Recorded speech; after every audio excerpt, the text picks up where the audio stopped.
ඔයා මේ වීඩියෝ එක ක්ලික් කරලා ආවයි කියන්නේ අද ඔයාගේ ට්‍රේඩින් ජීවිතයෙන් වෙනස් වෙන වීඩියෝ එකක් මේක. ඉතින් අද අපි කතා කරන්න යන්නේ ඔයා අසාර්ථක වෙන ට්‍රේඩින් වලින් අසාර්ථක වෙන්න බලපාන ප්‍රධානම හේතුවක් ගැන. ඉතින් මේ වීඩියෝ එකේ සම්පූර්ණ කතාවට යන්න කලින් අනිවාර්යෙන් මේ වීඩියෝ එකට ලයික් එකක් දාන්න. අපේ YouTube channel එක subscribe කරන්න. subscribe button එක ක්ලික් කරලා ඊට හැපෙන දෙන bell icon එක ක්ලික් කරන්න. එහෙනම් අපි කතා කරමු. දැන් ඔයා සමහරට ලොකු කාලයක ඉඳන් ට්‍රේඩින් කරනවා ක්‍රිප්ටෝ ට්‍රේඩින්. හැබැයි ඔයාලට මේ තාමත් සාර්ථක ප්‍රතිඵලයක් ගන්න බැරි වෙලා තියෙනවා. ඒකට ප්‍රධානම හේතුව අපි මේ වීඩියෝ එකෙන් කතා කරමු. ඉතින් ඒ ප්‍රධානම හේතුව තියෙන්නේ ඔයා ට්‍රේඩින් දන්නේ නැති එක නෙමෙයි. හරිද? ඔයා ට්‍රේඩින් දන්නවා. එක ටෙක් දන්නවා. ගොඩක් දේවල් YouTube වීඩියෝ බලලා නැත්තම් කයින් හරි අහගෙන හරි මේ ගොඩක් දේවල් දන්නවා. හැබැයි ඔයා දන්නේ නැත්තේ එක දෙයක්. ඒ කියන්නේ දැන් ට්‍රේඩින් විතරක් නෙවෙයි හරිද? දැන් ජීවිතේ ඕනම දෙයකදී අපි දැන් දෙයක් පටන් ගන්න ඕනේ අලුතෙන්. ඒ දේ පටන් ගත්තට පස්සේ අපි මේ බලන්නේ ඒකේ පර්ෆෙක්ට් වෙන්න. පටන් ගත්ත වෙලාවේ. එහෙම පර්ෆෙක්ට් වෙන්න බෑ දැන්. ට්‍රේඩින් විතරක් නෙවෙයි හරිද? ජීවිතේ ඕන දෙයක්. මුලින් පටන් ගන්න ඕනේ. ඊට පස්සේ ඒක පටන් අරන් මේ කරගෙන යද්දි තමයි ෆේල් වෙන්නේ අපි. හරිද? ඒ ෆේල් වුණාම මේ ෆේල් වෙන එක හොඳයි. ෆේල් වෙන්න එපා කියලා කියන්නේ. ෆේල් වෙනවා කියන්නේ ඔයා මොකක් හරි වගේ මිස්ටේක් එකක් අඳුර ගන්නවා කියන්නේ. ඊට පස්සේ ෆේල් වුණාට පස්සේ මිස්ටේක් එක මොකද්ද කියලා අඳුරගෙන ඒකට පිළියම් කරන්න ඕනේ. ඒකට පිළියම් කළා දහස් වතාවක් ෆේල් වෙන්න පුළුවන්. ඒකේ ෆේල් වෙනවා කියන්නේ හොඳයි ඔයාට.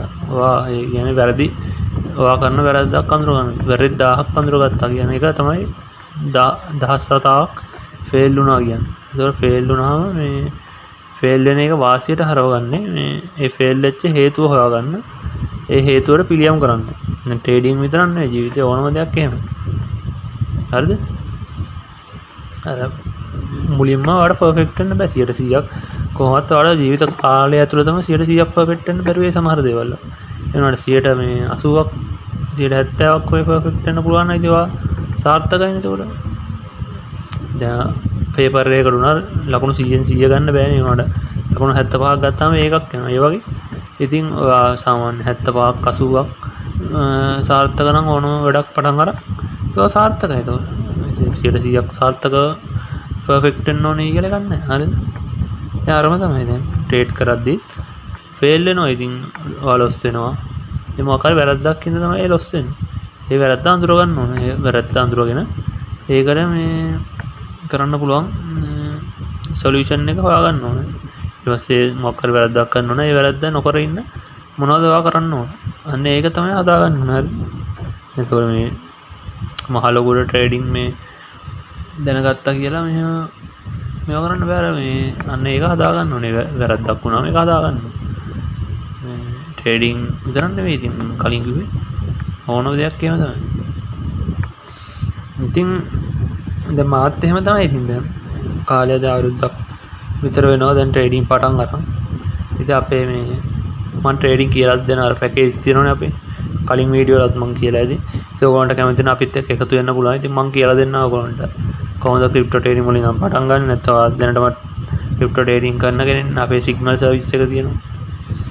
ඉතින් මේ ඔක්කොම විස්තර මම කලින් වීඩියෝ වල කියලා ඇති. ඉතින් මේ වීඩියෝ එකෙත් මතක් කරේ මේ ඉතින් කැමති කට්ටිය අපේ WhatsApp නම්බරයට මෙසේජ් එකක් දානවා. පැකේජ් සම්බන්ධ ඔක්කොම විස්තර කොහොමද මතක් කරන්න. 077 අපේ බිස්නස් WhatsApp නම්බරේ. ඒක මෙසේජ් එකක් දාන්න. ඉතින් ඒක නම් මතක් කරේ. ඉතින් අරක තමයි හරිද? අර පොයින්ට් එක මතක තියාගන්න. ඒ කියන්නේ වැරද්දක් වුණාම ඒකෙන් ඒ වැරද්ද හදා ගන්න ඕනේ. එහෙම තමයි ට්‍රේඩින් කරලා ඉස්සරහට ට්‍රේඩින් විතරක් ඕන දෙයක් හරිය. එහෙම දැන් ඔයා දහස් වතාවක් ෆේල් වුණා කියන්නේ දහස් වතාවක් ඔයා වැරදි ක්‍රම අඳුරගත්තා. දැන් තෝමස් අල්වා එඩිසන් කියලා තියෙන්නේ බල්බ් එක හොයාගන්න මේ එයා දහස් වතාවක් 999 වතාවක්ද මොකද්ද මේ try කළා. ඊට පස්සේ මේ ඉතින් එයා කියලා තියෙන්නේ එයා ෆේල් වුණ නැහැලු. එයා ඒ බල්බ් එකට වැඩ කරන්නේ නැති ක්‍රම 999ක් හොයාගත්තා කියලා එහෙම කියන්නේ. ඒතර ඔයා ෆේල් වෙනවා කියන්නේ ට්‍රේඩින් කරනවා ෆේල් වෙනවා කියන්නේ ඔයා ඒක වැරද්දක් අඳුරගත්තා. ඒකට පිළියම් කරා. ඒ වගේ වැරදි 1000ක් අඳුරගත්තොත් ඔයා ඒ හරි නැති ක්‍රම 1000ක් අඳුරගෙන තියෙනවා. එතකොට ඔයා අර සාමාන්‍ය ට්‍රේඩර් කෙනෙක්ට වඩා ඉදිරියෙන් ඉන්නේ. එතකොට දැන් ඔයා දැන් chart analyze කරලානේ අපි ට්‍රේඩ් කරන්නේ. එතකොට ඔයා දැන් loss වුණාම මේ පොඩ්ඩක් chart එක බලන්න මේ මොකද උනේ, මොකද්ද වැරද්ද උනේ මේක කියලා මේ පොඩ්ඩක් ඊට පස්සෙන්ද හරි චෙක් කරන. දැන් අපි මම චෙස් ඇදලා තියෙනවා. හරි චෙස් ක්‍රීඩාවෙත් එහෙම තමයි. දැන් මැච් එකක් පරාද වුණාම කොතනද වැරදුනේ කියලා ඒක ඇනලයිස් කරලා බලන්න ඕනේ පස්සේ. ඒ වගේ තමයි. හරිද? ඒ ඇනලයිස් කරලා ඉතින් වැරද්ද හදාගත්තොත් විතරයි ඔයාලා ගමනක් තියෙන්නේ. නැත්තම් හැමදාම එකම වැරද්ද කර කර එකම ලූප් එකේ ඉන්නේ. ඒක ඉස්සරහට යෑමක් නැහැ. ට්‍රේඩ්නුත් එහෙමයි.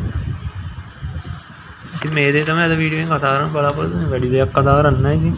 ওই වැරද්ද හදාගන්න.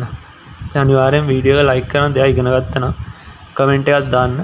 මම කියපු දේ එක ගණන් නැත්නම් ඔයාගේ අදහස් මොනවාද තියෙනවා කමෙන්ට් එකක් දාන්න. ඊළඟ YouTube channel subscribe කරන්න. Facebook page එක follow කරන්න. එහෙනම් අලුත් වීඩියෝ එකකින් අපි හමු වෙනවා. ජය වේවා.